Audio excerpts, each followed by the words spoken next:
ನಿಮ್ಮ ಜೀವನದಲ್ಲಿ ನೀವು ಸಕ್ಸಸ್ಫುಲ್ ಆಗ್ತೀರಾ, ಇಲ್ಲ ಅಂದ್ರೆ ಸ್ಟಕ್ ಆಗಿ ಅಲ್ಲೇ ಉಳ್ಕೊಳ್ತೀರಾ. ಅಂಡ್ ಇದು ಡಿಪೆಂಡ್ ಆಗೋದು ಒಂದೇ ವಿಷಯದ ಮೇಲೆ, ಡಿಸಿಪ್ಲಿನ್. ಸೊ ಬನ್ನಿ ನೋಡೋಣ, ನಿಮ್ಮ ಹತ್ರ ಈ ಹ್ಯಾಬಿಟ್ಸ್ ಇದೆಯಾ, ಯಾವುದು ಲೂಸರ್ಸ್ ಇಂದ ನಿಮ್ಮನ್ನ ಸಪರೇಟ್ ಮಾಡುತ್ತೆ. ನೋಡಿ, ಮೋಟಿವೇಶನ್ ಅಂತ ಹೇಳ್ತಿರಲ್ಲ, ಅದೊಂದು ಫೀಲಿಂಗು. ನೀವು ಜೋಶಲ್ಲಿ ಇರುವಾಗ ನಿಮ್ಗೆ ಬರುತ್ತೆ, ಮೋಟಿವೇಟ್ ಆಗ್ಬಿಡ್ತೀರಾ. ಅದೇ ಲೈಫ್ ಡಿಫಿಕಲ್ಟ್ ಆದಾಗ ಅದರಷ್ಟೇ ಅದು ಹೋಗ್ಬಿಡತ್ತೆ. ಬಟ್ ಡಿಸಿಪ್ಲಿನ್ ಹಾಗಲ್ಲ. It's a decision you make.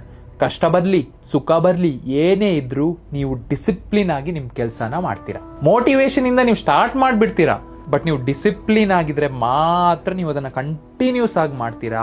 ಆಗ್ಲೇ ನಿಮ್ ಗೋಲ್ನ ರೀಚ್ ಆಗ್ತೀರಾ. ಸೊ ನಿಮ್ಗೆ ಫೀಲ್ ಆಗೋದ್ರ ಮೇಲೆ ನೀವು ನಿಮ್ಮ ಕೆಲಸನ ಮಾಡಿದ್ರೆ, ನೀವು ಬೇಜಾರಿದ್ದಾಗ ನಿಮ್ಗೆ ಕೆಲಸ ಮಾಡಕ್ಕಾಗಲ್ಲ, ಸುಸ್ತಾದ್ರೆ ಕೆಲಸ ಮಾಡಕ್ಕಾಗಲ್ಲ.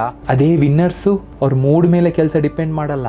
ಖುಷಿ ಇರ್ಲಿ, ಸ್ಯಾಡ್ ಇರ್ಲಿ, ಬ್ರೇಕಪ್ ಆಗ್ಲಿ, ಮಾಡೋ ಕೆಲಸ ಡಿಸಿಪ್ಲಿನ್ ಇಂದ ಮಾಡೇ ಮಾಡ್ತಾರೆ. ಸೊ ನೀವು ನಿಮ್ಮ ಬ್ರೈನ್ ನ ಹೇಗೆ ಟ್ರೈನ್ ಮಾಡಬೇಕು ಅಂದ್ರೆ, ನಿಮ್ಮ ಬ್ರೈನ್ ನಿಮ್ ಮೂಡ್ ಮೇಲೆ ಕೆಲಸ ಮಾಡಬಾರ್ದು, ನಿಮ್ಮ ಗೋಲ್ಸ್ ಮೇಲೆ ಆಕ್ಷನ್ ತಗೊಳ್ಬೇಕು. ನೀವು ಡಿಸಿಪ್ಲಿನ್ ನ ಏನಾದ್ರೂ ಮಾಸ್ಟರ್ ಮಾಡ್ಕೊಂಡ್ರೆ, ಐ ಅಶ್ಯೂರ್ ಯು ಸಕ್ಸಸ್ ನಿಮ್ದಾಗತ್ತೆ. ಇವತ್ತಲ್ಲ ಅಂದ್ರೆ ನಾಳೆ 101%.